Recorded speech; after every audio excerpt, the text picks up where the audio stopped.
Greetings and welcome to Build-A-Bear Workshop Third Quarter 2024 Earnings Conference Call. At this time, all participants are on a listen-only mode. A question-and-answer session will follow the formal presentation. If anyone requires operator assistance during the conference, please press star zero on your telephone keypad. As a reminder, this conference is being recorded. It is now my pleasure to introduce your host, Gary Schneiro, Build-A-Bear Investor Relations. Thank you. You may begin. Thank you. Good morning, everyone, and welcome to Build-A-Bear's Third Quarter 2024 Earnings Conference Call. With us today are Build-A-Bear's CEO, Sharon Price John, and CFO, Voin Todorovic. During this call, we'll refer to forward-looking statements that are subject to risks and uncertainties. Actual results could differ materially. Please refer to our Forms 10-K and 10-Q, including the Risk Factor section. We undertake no obligation to update any forward-looking statement. During this call, we will present both GAAP and non-GAAP financial measures, and a reconciliation of non-GAAP to GAAP measures is included in today's earnings press release, which is distributed and available to the public through our Investor Relations website. And now, I'll turn the call over to Sharon. Thank you, Gary. Good morning, and thanks for joining us for Build-A-Bear's Third Quarter Fiscal 2024 Earnings Call. We are pleased to report strong results this quarter as we continue to execute on our strategic initiatives to evolve and diversify the company's business model, to drive profitable growth, and to leverage the power and affinity of the Build-A-Bear brand. These results represent the best ever third quarter in Build-A-Bear's history, although the web continued to perform below expectations. Some highlights for the period include revenue growth of 11% to over $119 million, pre-tax income growth of 26% to $13 million, and, as we continue repurchasing shares, an EPS increase of almost 38%. Adding the quarterly dividend to the stock buyback, we returned $7.5 million of capital to shareholders in the quarter. Even with our strong third quarter total results, given that the web has continued to perform below our expectations, we are narrowing our revenue guidance and updating our pre-tax income outlook for the year. Of note, we remain positioned for fiscal 2024 to deliver our fourth consecutive year of record revenue, and Voin will provide additional details in his comments. Over the past few years, within an environment of a variety of economic headwinds, we believe our ability to consistently generate profitable results is largely driven by the focus on our three key strategic initiatives to drive long-term profitability and growth. The evolution and expansion of our experience location footprint is our first initiative. The second is the acceleration of our comprehensive digital transformation, and third, the continued investment to support our initiatives to both expand and leverage the power of the Build-A-Bear brand, all while returning capital to shareholders. Said another way, we have been investing to increase repeat purchase while expanding our addressable market to new people, in new places, and with new products. The first strategic initiative of expanding our experience locations represents well when we opened our next 17 new units in the third quarter. We restarted store growth in 2022 after successfully expanding store contribution margins and improving store return on investment. We also diversified the risks often associated with new locations with more store types, opening in a variety of shopping environments, and entering more geographies, as well as through our three retail location business models of corporately operated, partner-operated, and franchise. As a reminder, our revenue per store varies widely given the business model and the unit format. By the end of fiscal 2024, we expect to have opened more than 110 net new locations over the past 3 years, bringing our total to almost 600 locations worldwide. Currently, most of our unit growth is with our partner-operated model, which requires little to no Build-A-Bear capital investment. Specifically, through the first 9 months of the fiscal year, 31 of 40 net new locations are partner-operated. Since we opened our first domestic partner-operated store some years ago, we have seen solid success and expansion most recently with Great Wolf Lodge opening 2 units and a new partner, Vail Resorts, opening 1 unit in the quarter. After a COVID delay, we are proud to have opened our first international partner-operated location in September of 2023. As of the third quarter end, there were 10 Build-A-Bear Experience locations in Italy alone, with expectations for continued expansion. Additionally, during the third quarter, our existing Colombian partner opened their second and third locations, and we welcomed new partners in Denmark, Norway, Sweden, Lithuania, Latvia, and Mexico. When you include our international franchise workshops in Australia, New Zealand, Chile, Kuwait, Qatar, the United Arab Emirates, South Africa, and China, Build-A-Bear is now in more than 20 countries. Separately, as a part of our continued domestic expansion, we are also growing our corporately operated footprint, opening 4 new locations in the quarter, representing a mix of traditional and concourse stores, while closing 3. In total, since February, we have added 40 experience locations across all 3 retail business models, again, corporately operated, partner-operated, and franchise. And we have increased our guidance to open at least 65 net new experience locations during fiscal 2024. Our second initiative is the acceleration of our multi-year comprehensive digital transformation across the entire company, including omni-channel capabilities. While we have implemented much of the technology to enhance our opportunity to drive both online and in-store sales, as we have discussed for the past few quarters, we believe we are still in the early stages of optimizing these omni-channel tools, including AI. Again, many of the steps we are making are based on the creation and execution of a robust omni-channel model, which, when fully embraced, has been proven to help brands and retail companies unleash the combined power of in-store, e-commerce, email, social media, loyalty, and traditional communications tactics through a more personalized, unified vision. With the power of the Build-A-Bear brand and up to 50 million annual Build-A-Bear workshop visits, plus an estimated 50 million annual website visits, combined with an 85% data capture rate in stores and over 20 million first-party data records, you can understand why we believe this is such an important part of our strategic effort. The third initiative is the investment to leverage the awareness, affinity, and power of the Build-A-Bear brand to both diversify and drive profitable growth while continuing to return value to our shareholders. In fact, we have returned over $31 million through dividends and stock repurchases to shareholders this year and more than $120 million since 2021, while simultaneously evolving the company by investing in products, partner relationships, content, infrastructure, and talent. Regarding product, we are expanding our audience with new offerings as we continue to broaden Build-A-Bear's consumer base by taking advantage of our growing multi-generational appeal through collectibles, trends, licensing, and gifting, as well as new plush segments. Trend products include vault offerings, such as our fan favorite Pumpkin Kitty, and viral items, such as our Mothman plush or our new holiday cookie capybara, which has already generated over 20 million online views. New concepts include expanding beyond our make-your-own products into differentiated plush segments, such as the new Build-A-Bear Mini Beans collection, which is sold in stores, online, and to our partner stores through our wholesale channel. Introduced in just February, Mini Beans are priced under $10 and released in collectible waves, with mini styles based on popular full-size plush offerings. We are pleased to share that in its launch year, Mini Beans is well on its way to exceeding 1 million in unit sales. A recent example of partner relationships is our long and successful license collaboration with one of our best-selling lines, the Sanrio Hello Kitty collection.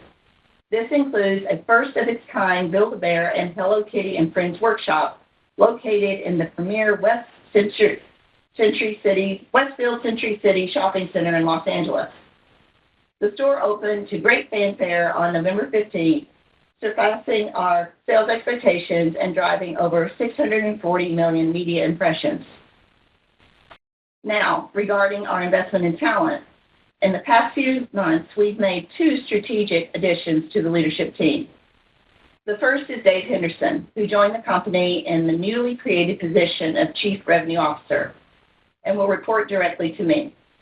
His focus is on driving growth across our primary revenue streams of corporately operated experience locations and buildabear.com, plus driving expansion opportunities beyond these traditional channels. Dave brings over 2 decades of toy consumer products, operational and retail experience, including most recently serving as the Chief Commercial Officer at Melissa & Doug, following some time at Newell Brands and a lengthy and successful career at Hasbro. Secondly, I would like to welcome Kim Utlau, who has joined us in the newly created position of Senior Vice President and Chief Brand Officer.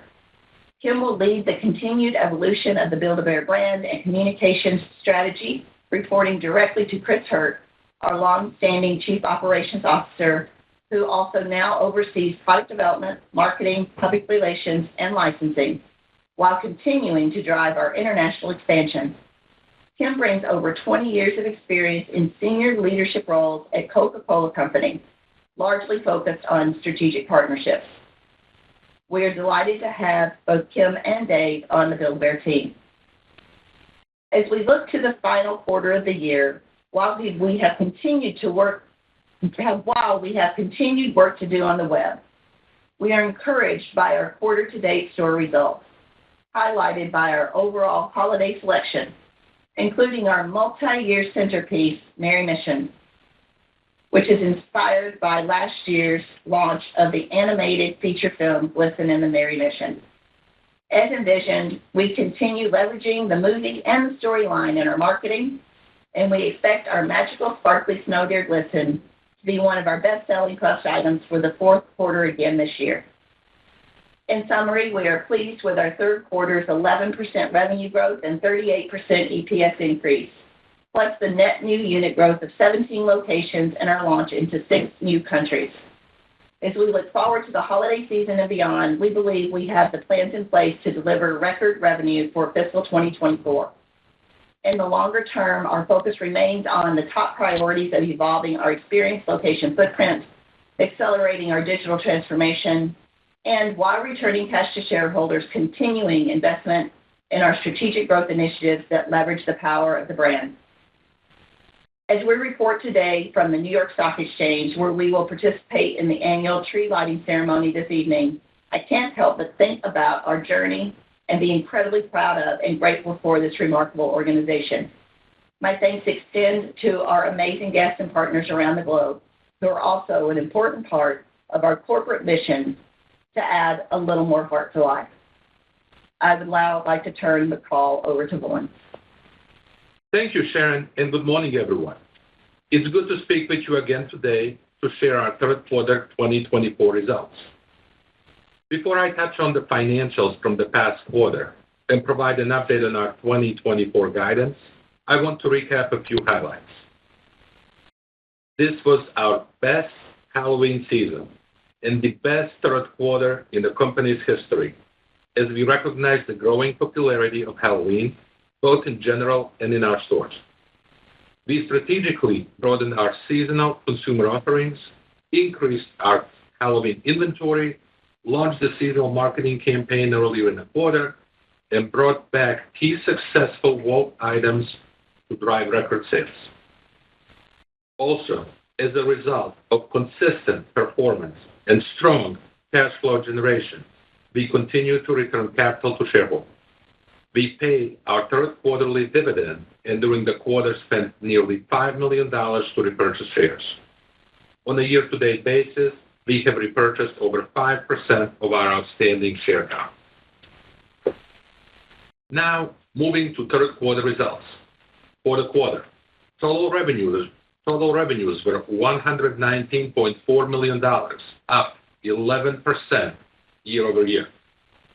Net retail sales increased 9.1% to $109.5 million. Our 9.1% sales growth was driven primarily by existing stores in both the U.S. and the U.K. Our store traffic again outpaced national traffic, increasing by 3%, most likely benefiting from our Halloween efforts and the earlier investments in our brand campaign, The Stuff You Love, while national traffic decreased by 3%. In fact, our stores saw increases across all 4 sales levers: traffic, conversion, average unit retail, and units per transaction. Web demand rebounded from the second quarter's decline to increase by 1.3% for the quarter. We mentioned on our previous call that third quarter e-commerce demand began with a double-digit percentage increase. However, our performance softened for the remainder of the quarter and into the fourth quarter today. Looking ahead, we expect web demand to remain down for the fourth quarter, impacted by a combination of challenging traffic performance in November and more difficult product launch comparisons. Commercial revenue, which primarily represents wholesale sales to partner operators and international franchise revenue, was up a combined 38.8% versus the prior year. We continue to expect solid growth for the commercial segment on a full-year basis. On a sequential basis, we currently expect fourth quarter commercial revenue to be below the third quarter.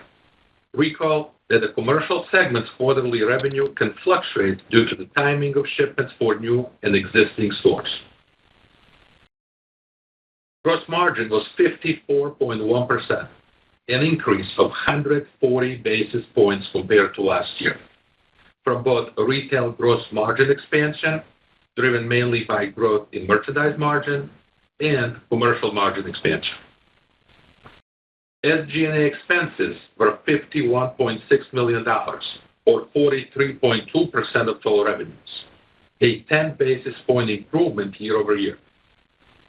For the full year, largely as the result of increases in medical insurance costs and continued minimum wage escalation, we now expect SG&A as a percent of total revenue to be slightly above 2023's level.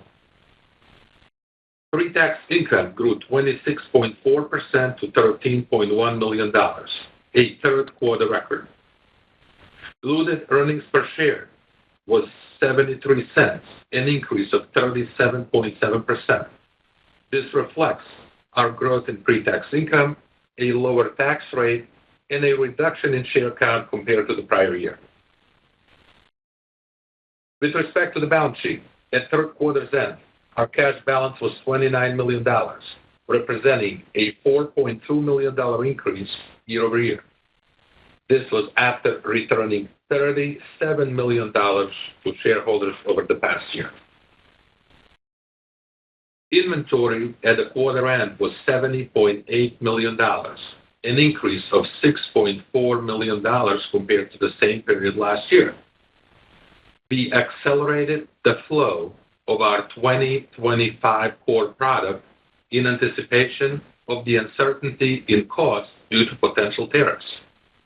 We continue to manage our inventory flow and continue to diversify our supply chain geographically. Turning to the outlook, given our solid year-to-date results, particularly for our stores and commercial revenue, offset by lower than expected web demand performance, we are updating our annual guidance. While the 2024 GAAP and non-GAAP guidance details are included in the press release, given 2023's additional week for modeling purposes, I would like to highlight some metrics on a comparable 52-week basis. For the year, we expect total revenues of $489 million to $495 million, representing low single-digit growth at midpoint compared to last year on a non-GAAP 52-week basis. Pre-tax income of $65 million to $67 million, representing low single-digit growth at the midpoint, again compared to last year on a non-GAAP 52-week basis. As noted, the outlook anticipates continued lower than expected web demand, plus ongoing wage and inflationary pressures, including higher medical insurance costs, as well as increased depreciation and freight expenses. I would also add that increasing our store guidance to at least 65 locations implies 25 new stores for the quarter. The majority of these are expected to be partner-operated stores, with many of those being significantly smaller footprints. In addition, after a decade here, I believe the Build-A-Bear brand is as strong as ever, with untapped potential across a number of fronts. And I'm particularly excited about our successful global retail expansion this year into many new countries. Separately, I would like to welcome the new members of our leadership team, who will be an important part of the execution of our strategy to evolve the company by leveraging the power of the Build-A-Bear brand. In closing, I would like to thank all of our store and warehouse associates, as well as our corporate team members and partners, and wish everybody a happy holiday season. This concludes our prepared remarks, and we will now turn the call back over to the operator for questions. Operator? Thank you. The floor is now open for questions. If you would like to ask a question, please press star one on your telephone keypad at this time. A confirmation tone will indicate your line is in the question queue. You may press star two if you would like to remove your question from the queue. For participants using speaker equipment, it may be necessary to pick up the handset before pressing the star keys. Again, that's star one to register a question at this time. Today's first question is coming from Eric Beder of Small Cap Consumer Research. Please go ahead. Good morning. Morning. Good morning. Great. Could you help us a few things here? Could you help us with the inventory number? If we take out the impact from the tariffs, and I fully understand why you did this, and it makes a lot of sense, what would have been the inventory increase or decrease? And, going forward, how much is China in terms of your value add here, and how much is the ability to shift that? So great question, Eric. One of the things as we think about the supply chain and the sourcing organization, where our business is unique in a way that we have a lot of product that we are selling throughout the whole year. So that gives us flexibility, especially from our core perspective, to bring in product earlier. And so because it's the same product that we are going to be selling throughout next year. We have done a lot of this in anticipation of the potential changes with tariffs.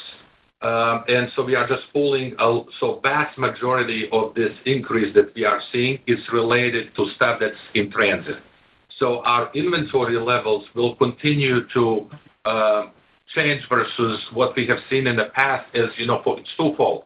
We continue to grow our commercial segment, and so the flow of inventory receipts is going to be a little bit different up and down based on the seasonality of opening stores and the replenishment for our partners. In addition to that, we are going to have probably more elevated inventory levels through the end of the year as we have tried to pull as much inventory forward to avoid at least the initial impact. Yeah, I would add to that, Eric. This is not new for us. We have strategically been diversifying geographically for a number of years. We have also utilized this flexibility because of our cash position usually. It's usually very positive to shift inventory flow and purchasing with our factories. We did that, as you might recall, when the freight costs were escalating significantly, that when we predict things like that, we take advantage of our cash situation and the fact that our inventory is often evergreen, like a standard bear, or a lot of the outfits, or some of these core products is going referred to, because taking receipt of those has very little downside for us. Okay. I want to unpack a little bit on the online weakness. I know that you have I know that the shift has been to move more. We've seen this kind of less of a lag between online exclusives to the stores.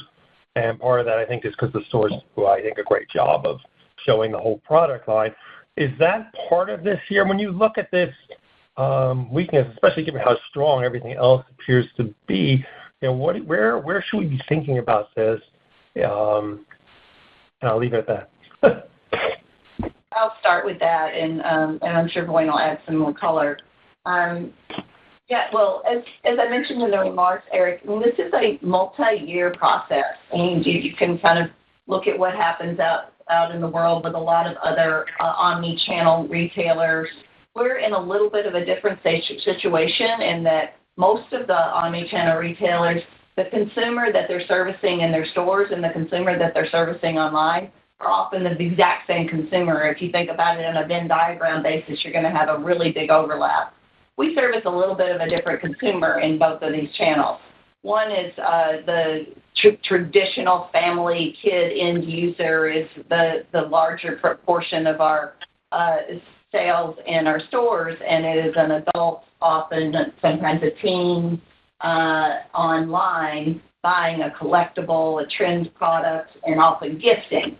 So there is going to be some bifurcation of the types of products that we offer, but it is also important that we are using that website, because the other reason people come to that, when we talked about the 50 million people coming to our website, they're often checking to see what store is near them, planning a party. So there's still this fundamental integration between the consumers, our stores, the products, and now that we have buy online, ship from store, these are all very strategic steps to become a much more integrated organization where we can have a golden record of the consumers, send out personalized email, send meaningful discounts that are exclusive and specific to the shopping patterns of that individual. That is a hallmark of best in class in this area, and that takes a lot of steps to do that, as well as highly skilled individuals and the integration of all of these systems that we've been putting in. That's a long answer, but that's not half as long as it takes to make this happen. But you're right. We are truncating some of those launches, which is only marginally associated with this situation. That's really listening to our consumer base. Some of these exclusives that we were offering online for our collectors, there was a push and a request from them that they wanted to make these in store. We're also often shipping them to store because that's an efficient way for us to then service online. Again, it's a very integrated process, and we've not mastered it yet, but we're getting closer every day. And Eric, I think that answered really well. But like one additional piece just to add to that, as we think about our business and, we are an omni-channel business, it is for us, the goal is always to grow the overall total revenue. And we are agnostic where people are shopping, websites or stores, and we are very pleased with the overall growth in total revenue. It's resonating with our guests. As Sharon pointed out, there is a little bit of a different guest profile who's shopping online, teens and adults versus who's in our stores. But at the end of the day, the product's working. We are very pleased like how stuff is working and performing in our store locations. And the website, as Sharon shared in her prepared remarks, drives significant amount of traffic, and also that traffic funnels to our stores. So it is a big piece of our ecosystem. And where consumers that will choose to transact is less important to us. What again, we are trying to drive total revenue for the company, and I think we have been doing that consistently over the last several years. Okay, True. Let me like one quick one. So the Sanrio collaboration, it was impressive. How should we be thinking about that from a strategic sense? Is that something that makes sense to do on a more permanent basis or in certain locations? Are there other collections like, Pokemon that would make sense for that? How should we be thinking about that? The store was really impressive. Thank you, and good luck for the holidays. Okay, thank you. Thank you for mentioning that. No, that's been an incredible experience for us. Look, we've been in business with Sanrio for a long, long time, and they're great partners. And Hello Kitty and Friends is very, very popular, and the mashup of the brands for both of our fan bases clearly resonates. So this was an incredibly opportunistic moment for both brands, particularly to go into Westfield in LA. And as we noted in the remarks, it's been very successful. Yes, by putting a successful stake in the ground like that, certainly it opens up conversations and opportunities.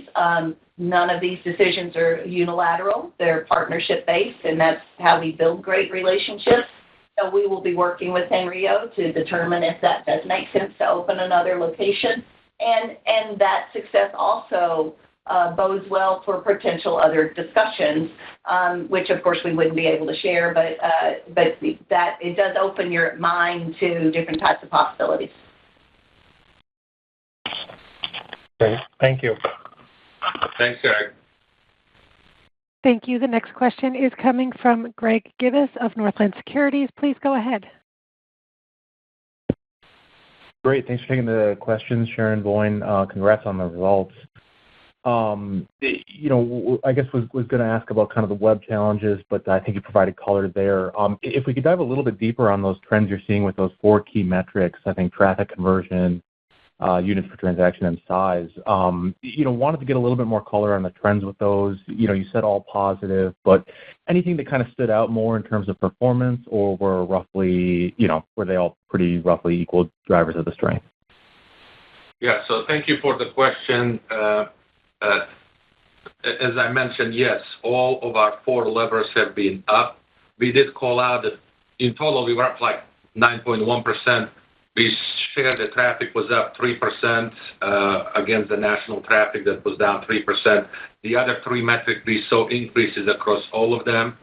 So again, healthy growth in all these aspects. And this is great, when we are seeing, higher average unit retail, when we are seeing higher conversion in our stores, and also when the guests come into our stores, they are buying more units per transaction, which talks about overall marketing that we are doing in our stores and the customer engagement that's happening. Our customers are resonating with that really well, and we are pleased how our Halloween collection really helped drive some of these numbers in a quarter. As I mentioned last year, what we have done, we ran out of product basically before the end of the holiday season, so we made some strategic investments from the Halloween inventory buys, and that really helped fuel the growth in Q3 this year. Great, that's helpful, Boyne. I wanted to get just a little bit more color on the increased expectations for store count growth. You talked about net new store count 65 versus the 50 plus before, and just wanted to get a sense of what's driving that. Maybe where is that upside relative to your previous expectations or plans coming from? Is it simply you're finding more attractive locations? Is it a function of kind of accelerating the timeline, or any color you can provide there? And just I guess regarding that mix, how much is domestic versus international roughly? I'll just give you a little bit of color in the start of that, is that we talk about the 3 different models of corporately operated, partner operated, and franchise. And interestingly, as I highlighted in my comments, as we started to open the international partner operated locations, in many cases, like in Italy, where we specifically noted, they've been very successful. And so our partner in Italy, and it's more up, it's a combination, but it's largely up to them on how fast they want to accelerate and open stores or open shop-in-shops often. Sometimes they're standalone, sometimes they're inside other locations. They've been incredibly bullish on Build-A-Bear, so they're opening at a faster rate. And we're also now, I noted a number of countries where we're have created partners, new partnerships. So a lot of those are international, and a lot of those are partner-operated, driven by the partner themselves. Yeah, and just to add a little bit more color, because as we think about all these locations, they are not all the same. We do have a wide spectrum of the revenue projections for these locations. Some of them are larger in size, more like a traditional stores. Some of them are going to be shop-in-shop, so clearly there are different economics for those. For example, we have some of the Girl Scout locations that are generally like smallest footprint that we have. So as you add a lot of those stores, we drive a lot of volume, and I know it is at times a little bit challenging to model. But again, our goal is really to be in more locations. We still believe there is a lot more runway for us, especially as Sharon talked about, a lot of different countries that we are in. And again, we are in over 20 countries now, but there is plenty more of opportunities around the globe. And this is one of those things that we are excited that our brand's resonating across the world in these locations, and that our partners are very excited about the results and performance that they are seeing, and that they are continuing on this journey with us. Yep, good to hear, and thanks for the color there. I guess lastly, just a quick clarification question. Boyne, I think you were speaking to some type of guidance on G&A in terms of a percentage of sales in relation to 2023. Wonder if you could just maybe repeat or clarify that. I think I missed a portion of it. Yeah. So what we have said that our total on a full year basis, our SG&A as a percent of total revenue will be slightly up versus last year. What we shared previously, we expect it to be flat to slightly down. So just as we have seen some additional cost increases, especially from the medical insurance perspective, and we continue to see continued minimum wage pressures and compression challenges, as like the wage rates continue to creep up. Understood. Thank you, and good luck. Thank you. Thank you. The next question is coming from Keegan Cox of D.A. Davidson. Please go ahead. Good morning. Morning. Good morning. Sweet. So I was just wondering, you guys beat pretty nice this quarter, and then the guidance is a little narrowed versus what we kind of expected. Is there anything you can give us more detail on, like holiday trends, Black Friday, and what you're seeing from the consumer right now in the fourth quarter? Sure. Black Friday is an important part for us. It's not actually as important as it is for a lot of retailers because we're not a big discount destination. But given we have a significant portion of our stores still in malls, which, by the way, the traffic reports were pretty positive this year and positive for us as well. We do participate in it. It's important for us, but not as big a predictor of our future as it is, for the quarter or the holiday season as it is for a lot of companies. We tend to see a pretty steep curve, particularly in a year like this. And what I mean by that is a year when Thanksgiving falls almost as late, if not as late as it possibly can. So that first week of December, which is usually the last week of November, falls in the previous quarter. So it's a harder, more contracted time period for us to make predictions. So just a little color on that. Net, we were pleased with it. And we offered a number of online and in-store specials, and we felt like it was good for us. I can't say it was gangbusters, but it was strong. Yes, and to just tie it back to the guidance, definitely Q3 was very strong. We said as we guided previously, we expect the back half of the year to be very strong. We started Q3 really with double-digit growth, both in stores and online, and And that trend continued in stores with a strong Halloween performance. Things have softened on our web, and some of that stuff has continued. So as we think even about Q4, we are still seeing solid results. Again, we saw a little bit more of a lift in Q3 because of the Halloween things and some of the things that I just talked about, comparison versus last year. And we feel pretty good about where our stores are. But, as you think about some of the shipping times and like when the customers can order and get things, some of these weeks in November and first week in December is where you have like big portion of your web business completed for a quarter. So as we were, below our expectations, that drove some of that tweaking of the guidance. Yes. Awesome. So net, I guess net stores, net on that, but a good store, continued good store performance, softness in the web. Again, leading us to that guidance, a little bit of a guidance narrowing on the revenue, but still beating prior year. Awesome. Thank you. And then just a follow-up on the wholesale timing shift. You mentioned that it's going to be down sequentially in the commercial business, right? And so I was just wondering if this was more of a pull forward into the third quarter, or is a delay out into the first quarter of next year? Well, when you think about, a lot of these, we recognize our revenue at the time of shipments to our partners. So depending on the timing of openings of these locations and when they are replenishing for the holiday season, just with the calendar, some of those times may fluctuate a little bit, especially now that we have some more international business.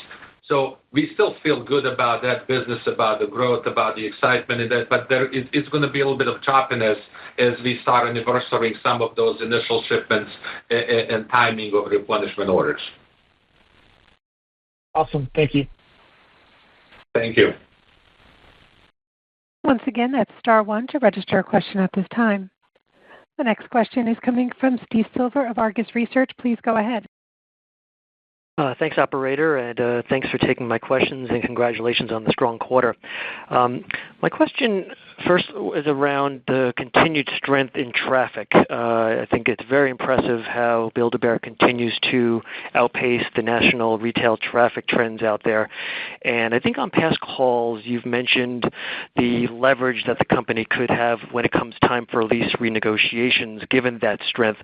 I'm curious as to whether over the next couple of years, whether there's a certain number of stores that might become eligible for lease renewals, and if this continued outperformance does provide the company any leverage in those regards. Yeah, that's a great question, and I appreciate the comment, and I might go as far as compliment on traffic.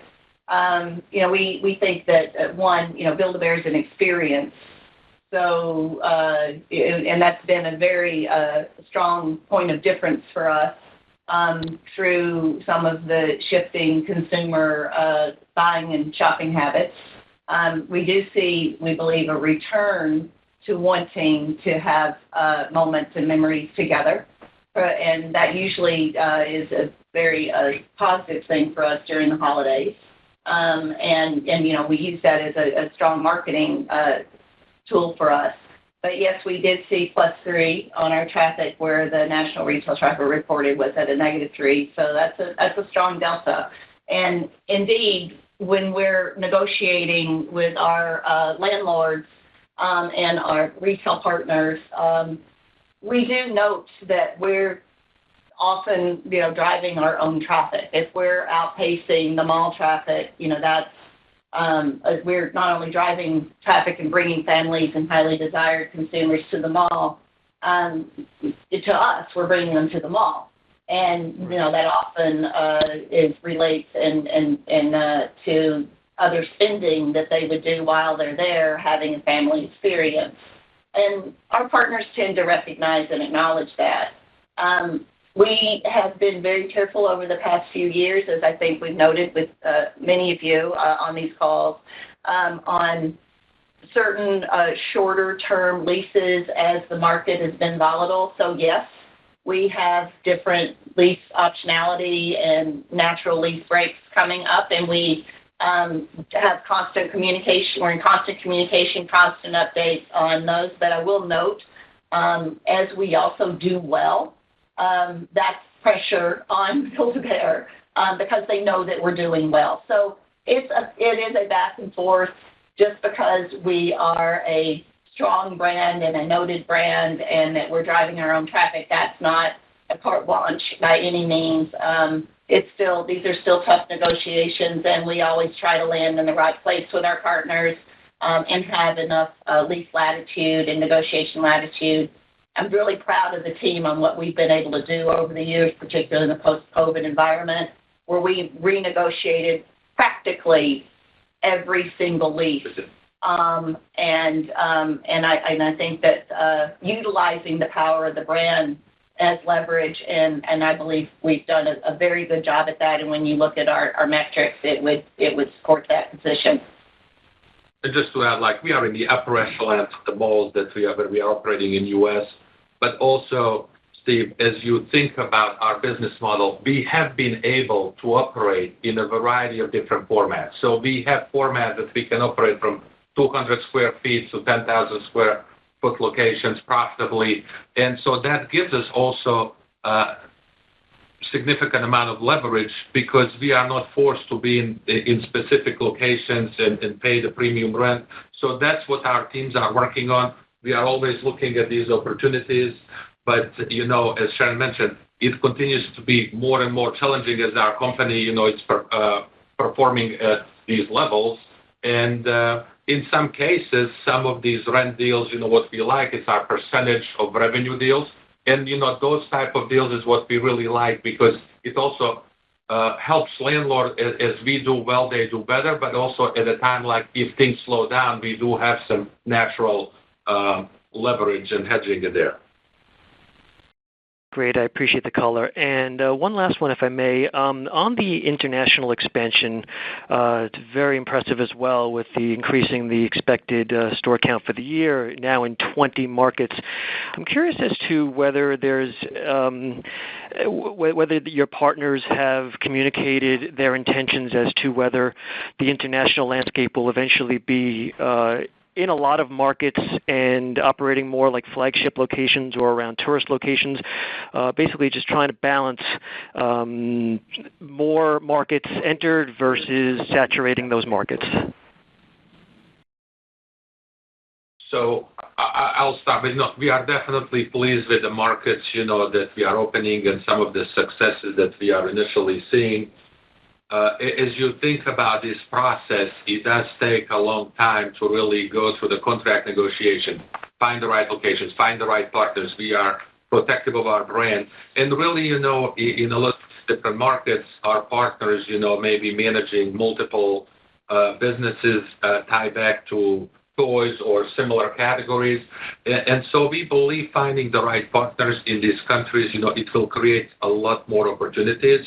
And absolutely, over time, some of those things in some of these key markets, you want to be in the best real estate. Some of our early stores in Milan, Italy, were with families and, in some of the best malls. So we are seeing some good results, and that's kind of like part of that strategy to grow and be in a lot of best places in those respective markets. But again, this is the other side of the equation of being partner operated.